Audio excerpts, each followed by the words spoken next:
The Secrets of Technology is brought to you by the StarQuest Production Network and is made possible by our many generous patrons. If you'd like to support the podcast, please visit sqpn.com/give. You're listening to The Secrets of Technology.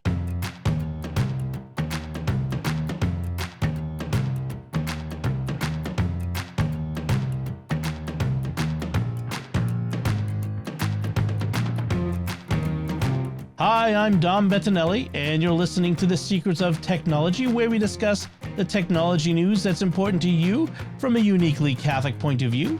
And joining me today on the panel is Jack Baruzzini. Hey, Jack. Hey, Dom. Thomas St. Herho was going to join us, but he lost power at his house just before we started recording, so unfortunately he won't be with us. I tell you, The Secrets of Tech has more tech issues in recording, and I it's the way it is. Before we get started, I want to tell everyone about another show on the StarQuest Network they're sure to enjoy called The Secrets of Star Wars. Right now they're taking some deep dives into some Star Wars topics now that we've got a little breather between all the new shows. They're diving deep into things like the Night Sisters and the Mortis entities and stuff that's come up in recent shows. So definitely check that out. You can find that wherever fine podcasts are found or at sqpn.com/Star Wars. So today our topic is about thrifty tech spending. You know, we're heading into the holiday season, and it's always easy to fall into the trap of buying too much stuff. And but consumerism in general can be, tech is fun, but it can be expensive, and it's easy to fall into the trap of overspending on things we don't need. And so we're going to be talking about some principles, but also just some ideas of the Christian ideal of making sure that we're being good stewards of what God has given us, so that we're not just satisfying our own tech lust, but that we are using our money wisely. And so we're going to talk about some ways that you can be good about your tech spending and tech buying, and we'll have some good tips, I think. And I want to start with the principle that being thrifty does not necessarily mean you're sacrificing quality or even usability or features, right? I mean, you can get good stuff for less money. You don't, or to put it another way, spending top dollar doesn't always equal top quality, right? Right. Yeah. It's being economical and thrifty about your spending does not mean you're just cheaping out and buying lower quality things. Right. And in fact, as we've talked about many times, like you can get some high quality, powerful computers.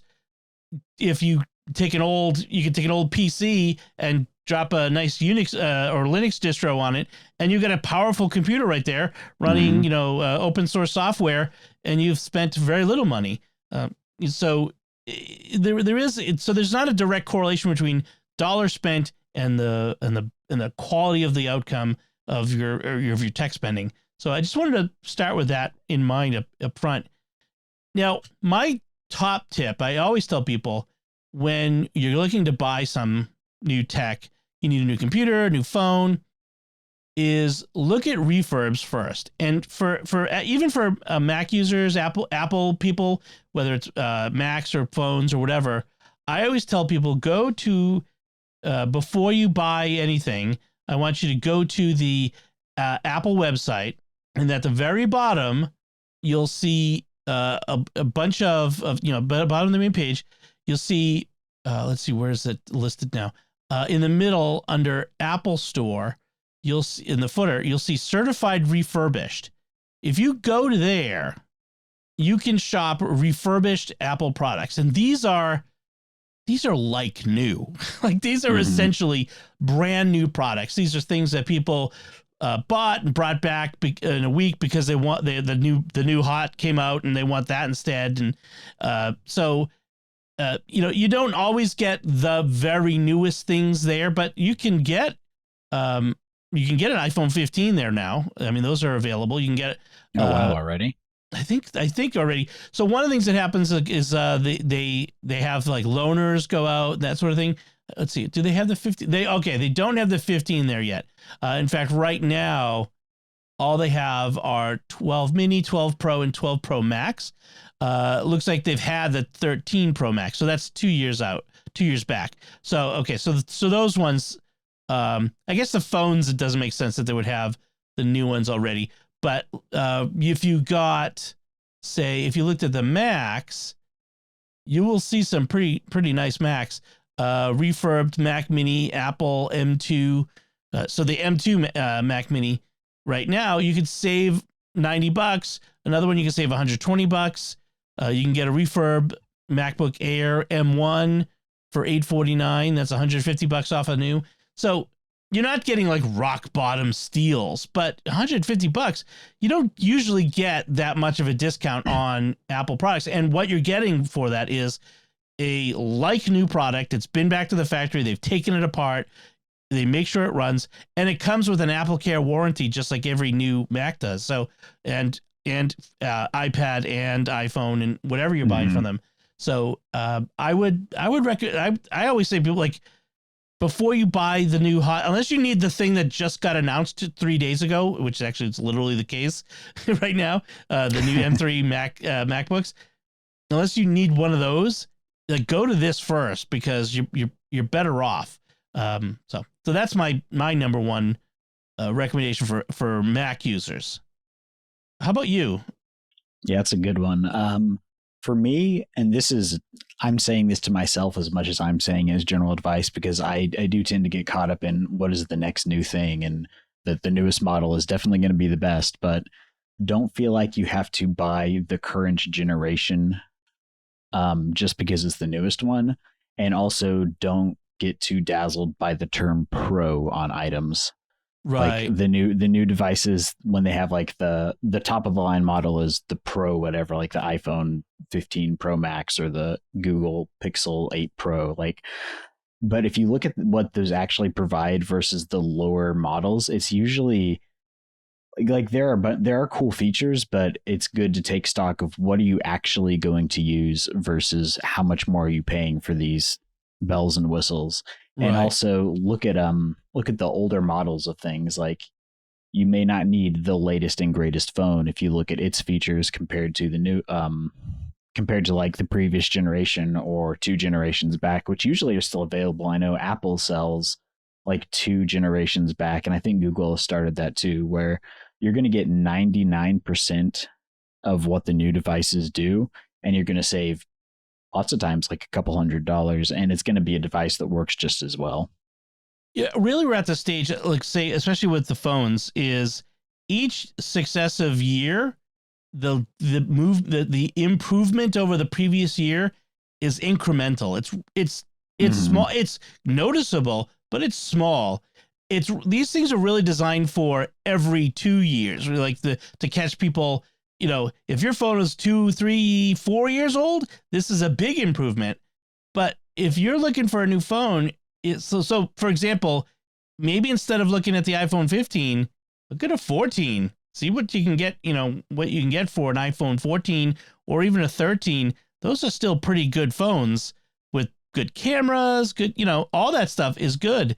So you can buy the new one. Like, you can still buy an iPhone 14 or an iPhone 13 brand new from Apple, for instance. And I'm just using these because I know the Apple products, but this is true for all of them. But if you went out and went to another site, so another site that I sometimes use is called backmarket.com. And what they do, I'm trying to find the website. There it is, backmarket.com. And they offer used products of all kinds. So they have Apple, but they also have, Windows and Samsung and like all the different brands. And they sell other things besides phones and computers. They have game consoles and stuff like that. And frankly, when I have to buy a phone for one of my kids. So one of the things I've mentioned before, what we do with my kids is we give them a phone that has no phone service, that's locked down, so that they can do audiobooks on it and take photos and chat in the family chat. And so that doesn't need hardly any horsepower at all. I get the oldest possible phone that can do those things, and there's like sort of starter phones for them. They're they're going to get dropped and whatever. I'm going to put a case on them, but you can go out and get, let's see, iPhone 8 Plus on back market. And they'll offer, like, you can get it in good, fair, or excellent condition. Like you could decide what kind of shape you want, balance the price versus that. And you can get an iPhone 8 Plus unlocked for $142 or $171, depending on how much storage you want on it. Which, given how much it cost when it was new, is a pretty good deal. And I think you could put. I forget what the oldest iPhone you can get the latest operating system on. I think it's the 10R. 10R. Oh yeah.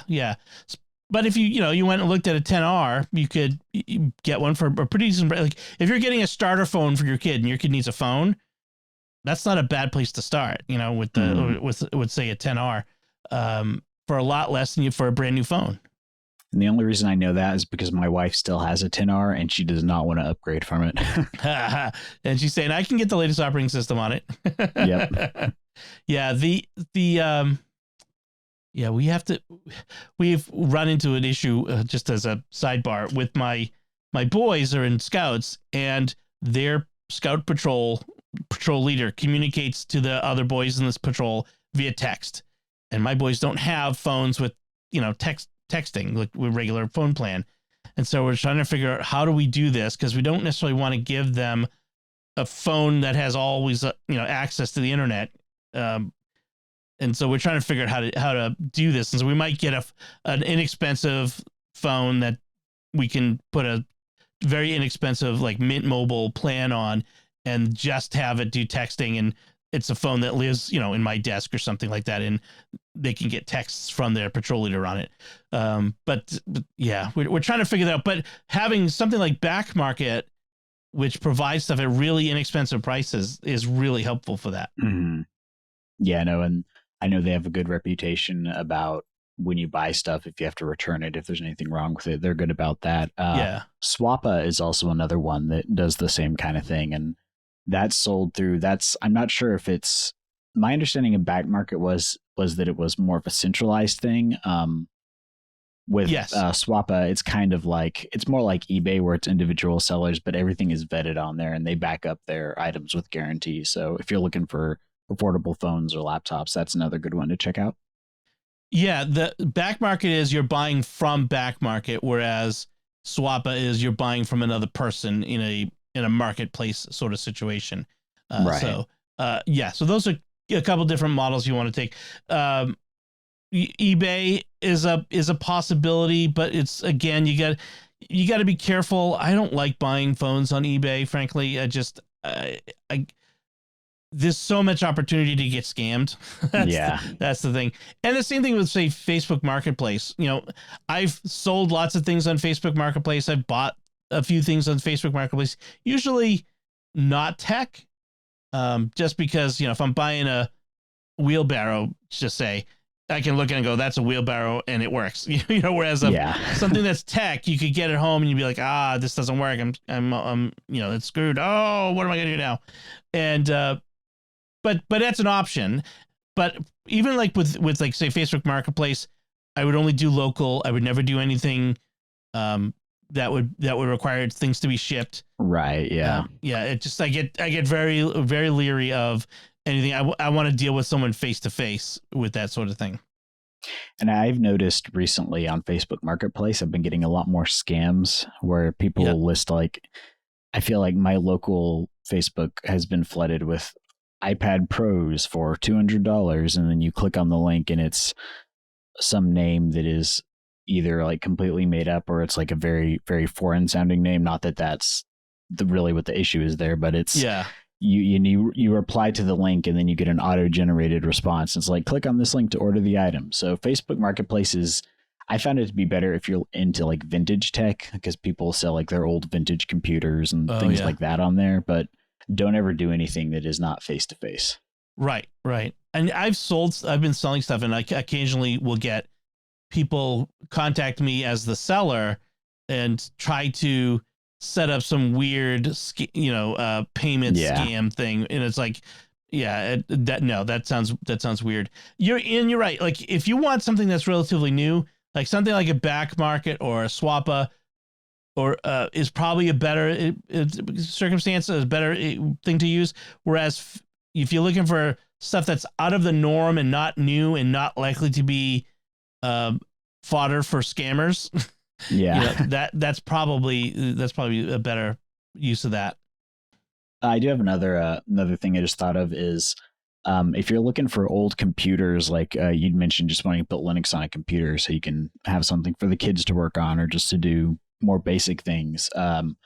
Craigslist and Facebook Marketplace are pretty good for those because lots of people just get rid of old Dell laptops that they have lying around for like $50, and can always be a good project computer if you want something like that. Right. If you're not expecting it to be a great computer, but just something you want to, experiment with, give to the kid, hey, install Linux on it and go wild. I agree. That's a great idea.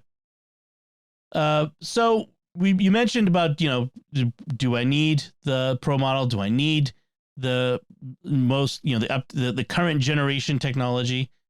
So consider your actual needs. Think of what do I really need versus what is it I'm really wanting. So needs versus wants. Be honest with yourself. Another tip is to wait for stuff to go on sale. If you do a lot of purchasing on Amazon, and as a lot of us do, the website camel, so that's the word camel 3 times, .com, is you take an Amazon product, you put the link into camel, and then it will give you the historical, these are the prices it's been over time, and then it helps you set up an alert so that you have a realistic dollar amount that you're going to be ask it to alert you when it gets to this price. And so when the product gets to this price, alert me, and then you can go buy it at that lower price. So I use this for a lot of things. I have it automatically look at my wish list, for example, and it alerts me when things on my wish list come up. I have things that I buy all the time, but I only buy them when they're really on sale at Amazon. Nice. One of the like the Philips Hue bulbs, because I have the smart bulbs. I only buy them when they reach a low price. One of the things that can happen is they'll do the new and third party and used. So it'll give you the 3 different ones. And sometimes the third party ones can be a little sketchy, I feel like. So I generally stick to the new. I just have it alert me when the new products are available at that price. Or I get really aggressive with the third party one. Like I really ask it to only send me when it's really low. And sometimes I get it sends you an email. Sometimes I'll get the email, I'll go to the site and the price has already jumped again. And that's just Amazon. They have dynamic pricing. And so sometimes you don't get to it in time. But in this case, if you can be patient, if you've got time, if you don't need it today or tomorrow, this may be a good way of, waiting until it's a better deal and makes sense. And I've used it for a lot of things over time. So that's really good. Nice. One tip that I know, which is particular to the Google Pixel phones, is whenever they come out with a new one, if you're needing a new phone, wait until Black Friday, because the phones usually come out beginning of October. And if you wait until Black Friday, they'll do really good discounts and trade-in deals. And you can usually save up to like $200 on the devices. So that's if you're in the market for an Android phone, that would be a good time to buy one. That's awesome. Yeah, I mean, Black Friday sales are often that people think of that I should wait for, but they're not always the great sales. That sounds like a good one, but on other ones, don't just assume that because something is listed as a Black Friday or Cyber Monday sale that it's the best price. Right. Make sure you're getting the best price in that case. But that's a good tip if people are looking for a Pixel phone or an Android phone in general, and a Pixel will do. Mm. So another thing to look for are coupons and deals. There's a popular browser extension. There's a PayPal company called Honey, and there's a browser extension. And what they do is, as you shop around the internet, go to different sites, it will pop up and alert you that, hey, here's a coupon for this site, or here's potentially a coupon or a coupon code. I've had mixed results with it and eventually turned it off because I don't do a lot of like generic shopping. Like some people like to hit a lot of different sites. They shop all over the internet. I have like a handful of places I go, and I have found that at least for the places where I go, I often like the coupons often were expired or didn't work. However, I have heard from other people who say, no, this is great for me for the types of shopping that I do. This is perfect. So it may be something to consider. It doesn't cost anything, so that you may as well install it and give it a try. If it doesn't annoy you with its pop-ups, that sort of thing, that's one thing to consider. So and that's at joinhoney.com. If you go to honey.com, you're going to get the thing, the Honey Growers Association. Honey.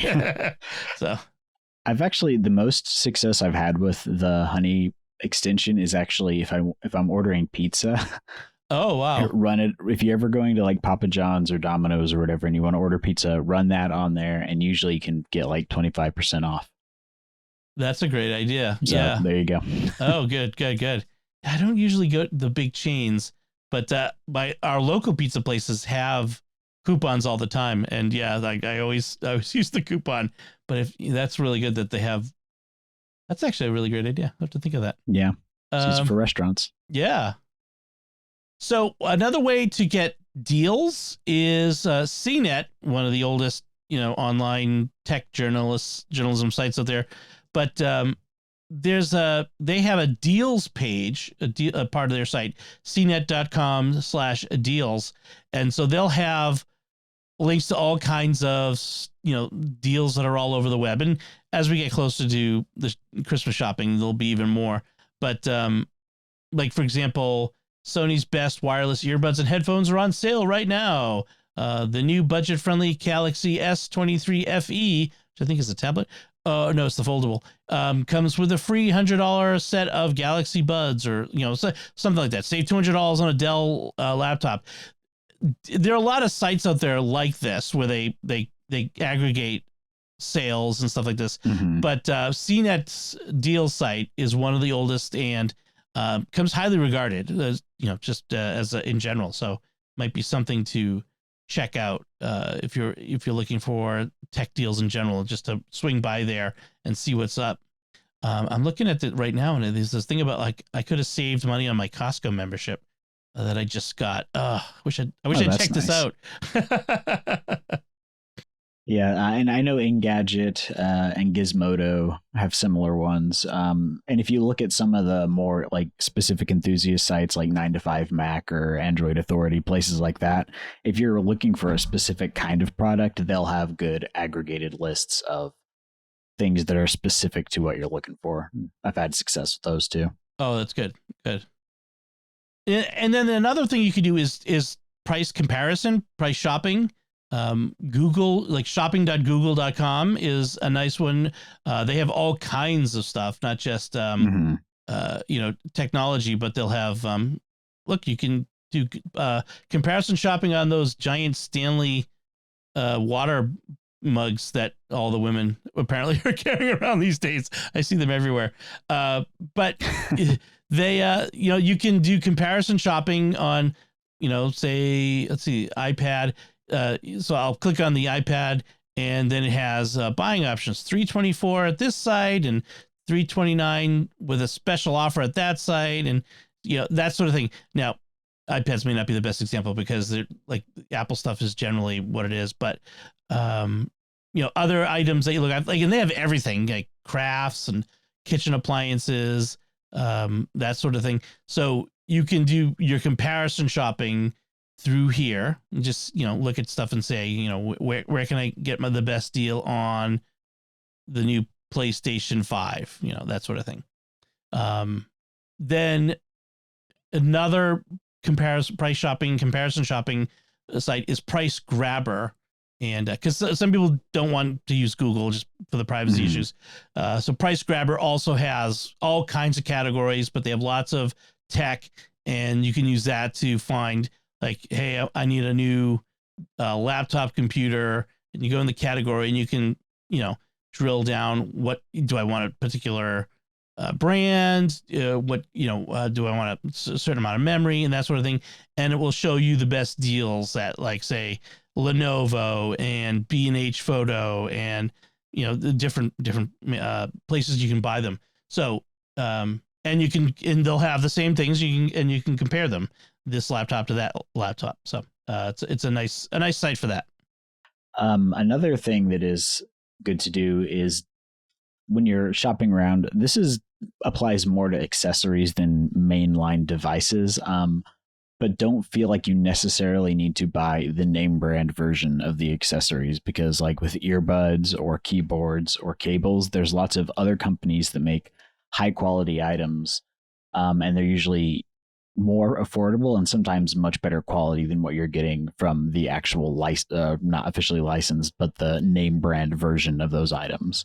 So like places like Anchor makes really good cables, or there's lots of different options like Soundcore for earbuds that are a lot cheaper than the Bose earbuds or the Apple AirPods, but they're still really good. So that's something to look for if you're wanting to save money on the accessory side.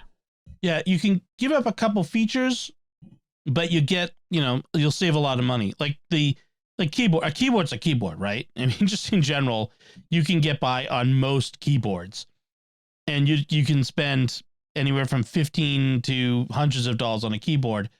But if you get a $30, $40 keyboard, that'll do you just fine for most purposes. I mean, and I have the Apple one mainly because I want the Touch ID on it. I'm like, I just love the having to touch it and that not have to worry about typing in my password.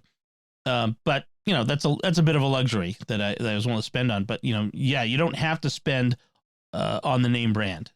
Mm-hmm. I would say you just said that a keyboard is a keyboard, but I used to think that till I switched to a mechanical keyboard, and I'm going to have to disagree with that. I know mechanical keyboards, they have that feel that they do. Yeah. They're pricey though. Yes. Another thing you want to do is you want to check product reviews, make sure you're actually getting a decent product. Consumer Reports is the classic. Everyone knows that name. And they cover all kinds of consumer products, but they do tech too. Unfortunately, to get a lot of the benefit from Consumer Reports, you have to be a member. They don't take advertising, so they subsist on memberships and gifts. There's some stuff you can see without being a member, but a lot of the stuff is behind a paywall. But it's a place to start, and it may be worthwhile for you to get a membership to check out products before you buy them. But another one that I like is the Wirecutter, which is now owned by the New York Times, and they have a daily deals section, which is really nice. And every year around, whether it's Prime Day, which is now multiple days a year, like from Amazon, or Black Friday, they'll aggregate all the best deals from around the web or from around Amazon and put them in one place. So that's really good for deals. But I always go there. It's the first place I go when I'm going to buy. When I was buying an air purifier, I went there and said, and I looked up best air purifier, and I didn't necessarily buy their top pick just because it was more expensive. But I used it to kind of winnow down, what do I need, and what balance price versus features, but make sure I'm getting one that's good too, because there's nothing more expensive than cheaping out on a product and getting a bad one that's a waste of money.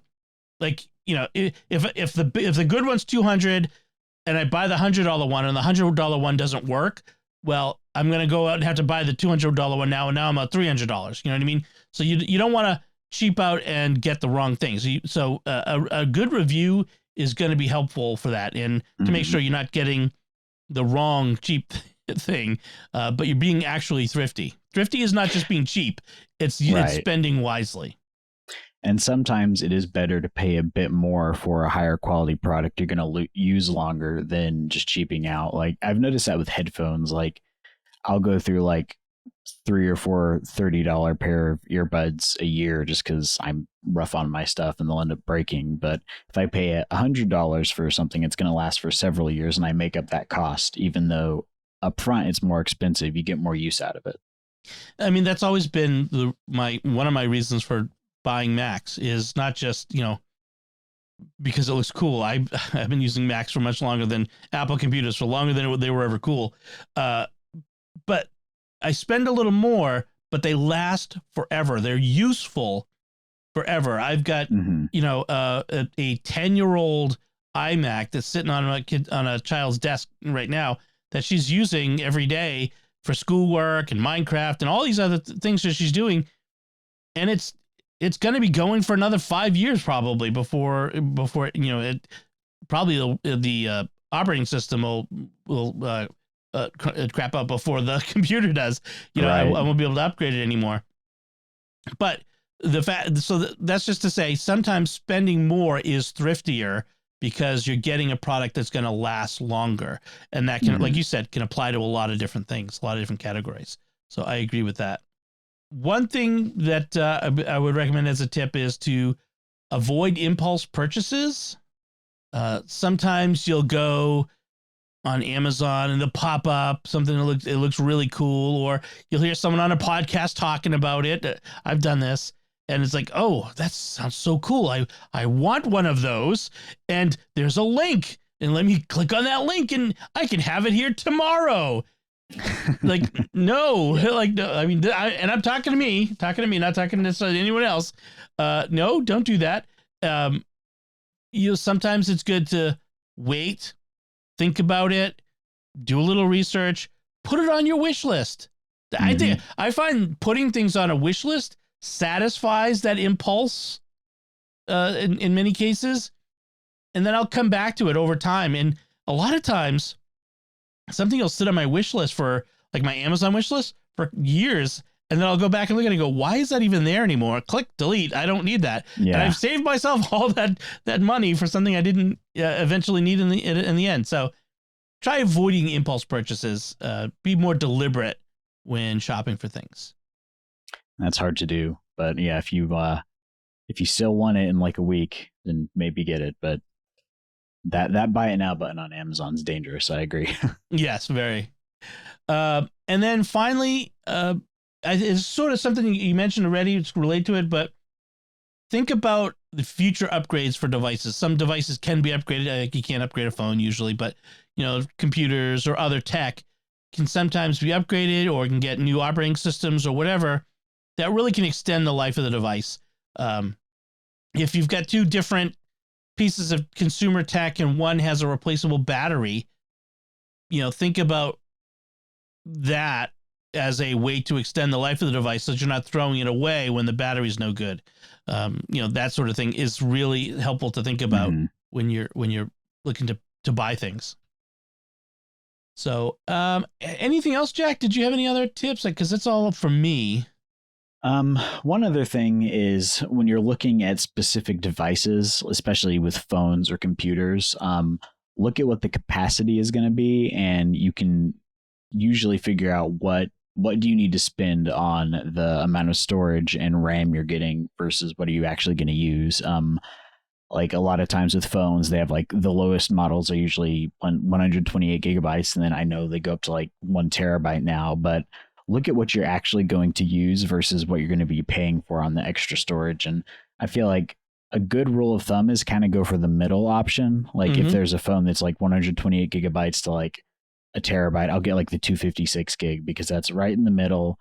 And that it seems to be like the sweet spot for what storage you're going to get versus how much you're actually paying, because it gets more and more expensive as you go up the line. Yes. And look at what your current device, you're using. Like on my phone, I always look and see, well, how much storage space am I using on this phone? Oh, I mean, I right now I have 256 gig, and it's like 120 gigs that I'm using it. I'm like, if I got a 512 or a terabyte, that would be a total waste. That would be a waste of money. So yeah, look at that, and plan for expansion, that over time we accumulate more photos and music or whatever, more apps. But you don't have to go crazy, and you don't have to, always go to the top level. I think aim for the middle is good advice in general. When I'm buying a computer or any other tech, I don't get the cheapest one. I don't get the most expensive one or the smallest and biggest or whatever it is. I aim in the middle, and they know that's where you're going to aim. Like they offer the top end, like a lot of these companies, they'll offer a top end one for the people with more money than sense, and they'll offer the low end one for people who are just barely scraping together enough. And they know that most people buy the middle Mm-hmm. option. It's like sales psychology.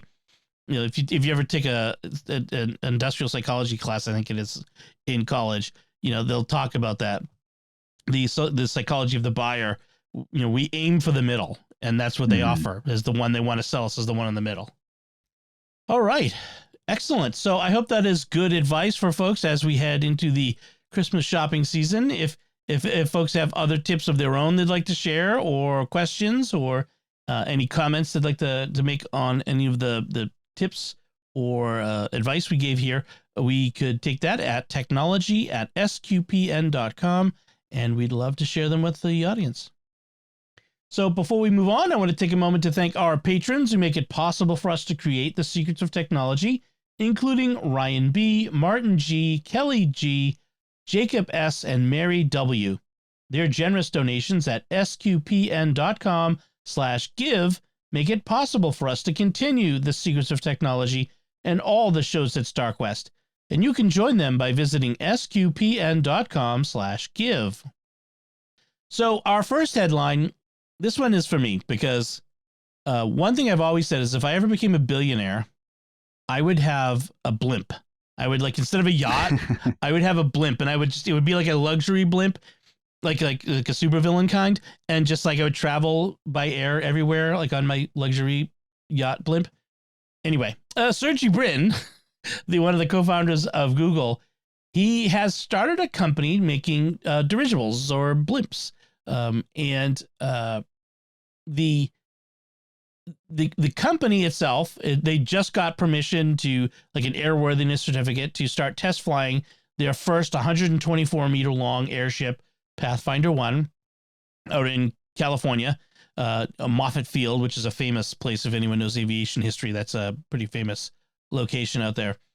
And it's the first of several airships that they're working on, and they're going to be moving up eventually to a larger model. And the goal is to have these being used for humanitarian missions, carrying cargo and people to areas that are inaccessible by road during disasters or war or some stuff like that. So it's really cool. One of the things that is really interesting about it is the technology has advanced so much in airships, from the Hindenburg days. The Hindenburg, one of the reasons it burned up was because it used hydrogen because it was very explosive, but it's also very lightweight.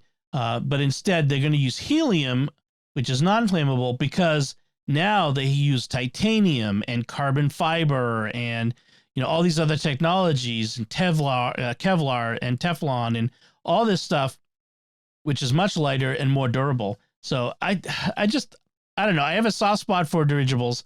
What do you think of this, Jack? I think this is awesome because I want us to have that steampunk future, and I feel like blimps and dirigibles have never really gotten their fair due, and it's cool to see someone's taking the advances we've made in material sciences over the past, I guess it's about 100 years since they kind of fell out of favor with the Hindenburg, and is advancing that because it makes a lot of sense. You can build these big, massive platforms in the air and use helium and other things to keep them aloft, but it's not really something that, other than like the Goodyear blimp or things like that, but it's cool to see someone actually putting a practical and serious industrial use back into this form factor. Right. I mean, they can carry a lot of people or cargo and not very fast. They're not airliner fast, but they're generally faster than, say, ships. And that's really what they're competing against is ships and maybe trains. And they can go all kinds of places. And it's really kind of neat. And, the other aspect of this that I like is the idea that here's a billionaire. Billionaires get a bad rap, but he's been spending a lot of time and money developing these different technologies for humanitarian purposes. The other thing mentioned in this article is how he has a separate nonprofit called Global Support and Development, which is already carrying out these sorts of missions by sea, which he started this nonprofit after he used his own yacht to bring medical personnel to the scene of a cyclone in the South Pacific, and has now since created something called Yacht Aid Global, which billionaires and their yachts donate the use of these very large vessels to bring humanitarian aid and help to assist people. I'm like, that's billionaires doing good. That's a nice thing. I like awesome. That. They're not all super villains. So, but I mean, come on, if you had a dirigible, you'd kind of want to have a supervillain layer in it. Well, I totally would. I would have a big chair, 100%. And then I'd have one seat that's over a trap door, with a button. You get a jetpack and just bring back the Rocketeer. Yeah. Yes. A jetpack. That's right. I would fly from it with my jetpack. All right. So our next headline. So this is interesting. So the headline is New York's Airbnb ban is descending into pure chaos. No one could have predicted this. So this is a Wired story. Back in September, a new law went into effect in New York City, which pretty much ended Airbnb short-term rentals in the city legally.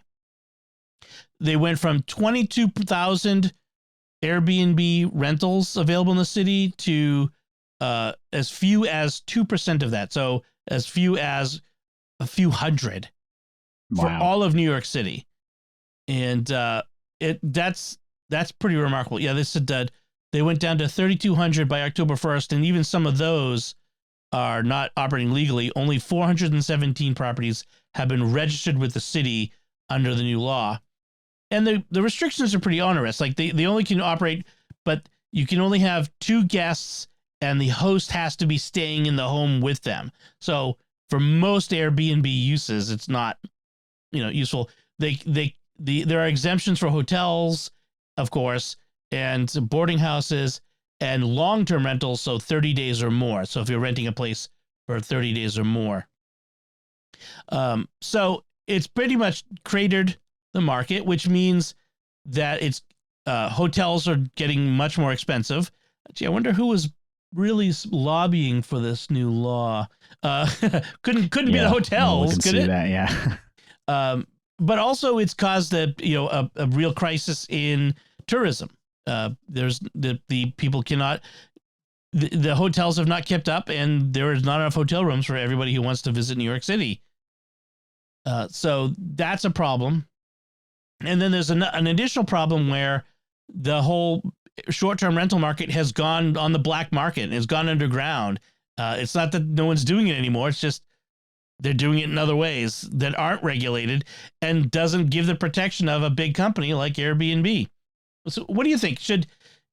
There were legitimate complaints about Airbnb in New York. They were sucking up all the apartments that people wanted to rent to live in. There were people that were coming in and causing problems for neighbors and that sort of stuff. So what do you think? Which side are you on in this one?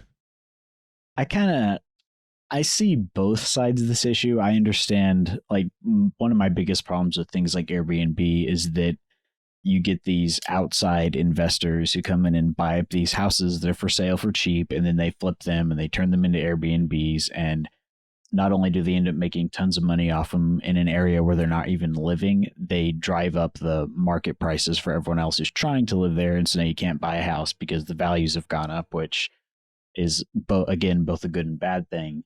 But I do understand, like, if you don't have an infrastructure that provides like some sort of regulations and policies and guarantees, people are going to be doing this anyways. And so this seems like a sledgehammer to fix a problem that should have just been finessed a bit more and work through what issues they're having and then come up with a plan that is actually doable rather than just driving people underground, which I'm also kind of the attitude that's like, if it's your property and you want to rent it to someone on Craigslist, you can do that. But then as the homeowner, you are stuck in a position of, you don't have anything to fall back on if someone comes into your house and trashes it and they leave, because you don't have the protection of a larger company with the infrastructure. So this just seems like a bad idea all around. And I bet they will end up pulling back on this because of the problems it has caused. Right. And I got to say, like Airbnb or Vrbo or these other rentals, they're kind of a godsend for big families. Like renting hotel rooms when you have a big family gets really expensive really fast. And an Airbnb, well, not exactly cheap. It's ridiculous. It's kind of a joke now how $150 a night can turn into $1,000 for 2 nights with fees and stuff like that. You can get really screwed if you don't pay attention. But that said, it's really a godsend when you need a place to stay when you have a bunch of people, for instance. Now, it's not just for that.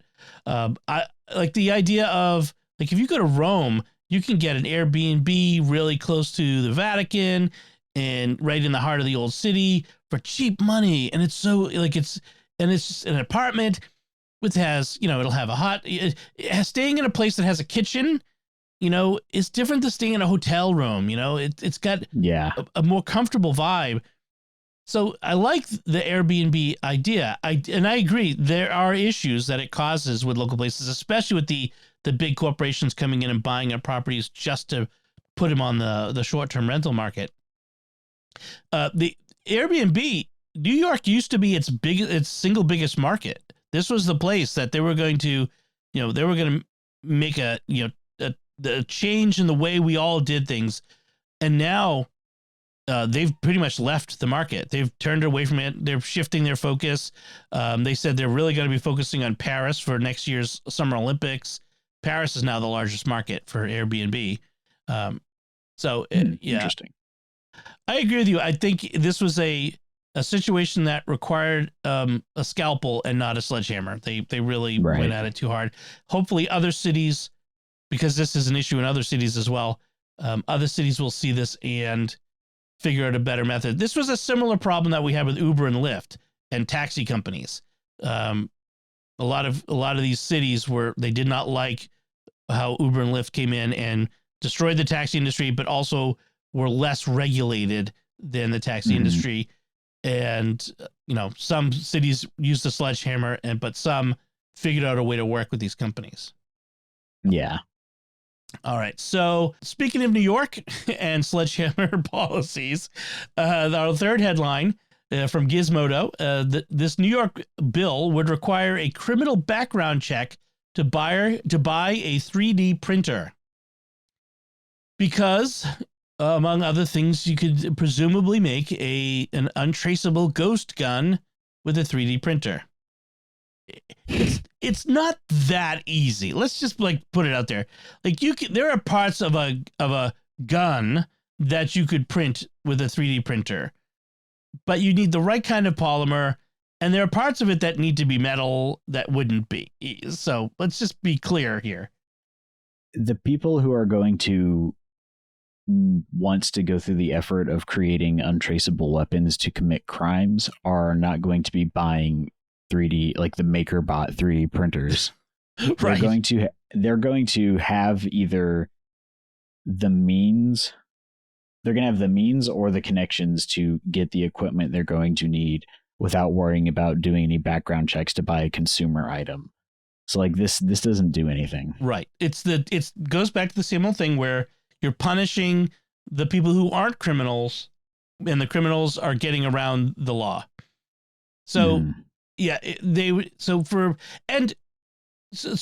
would require a criminal background check and would prohibit the sale of 3D printers to anyone with the criminal history that disqualifies them from owning a firearm. So if you're an ex-con, you can't have a 3D printer. And this isn't as big an issue now, but down the line, we know 3D printing is going to become much more a part of life than it is now.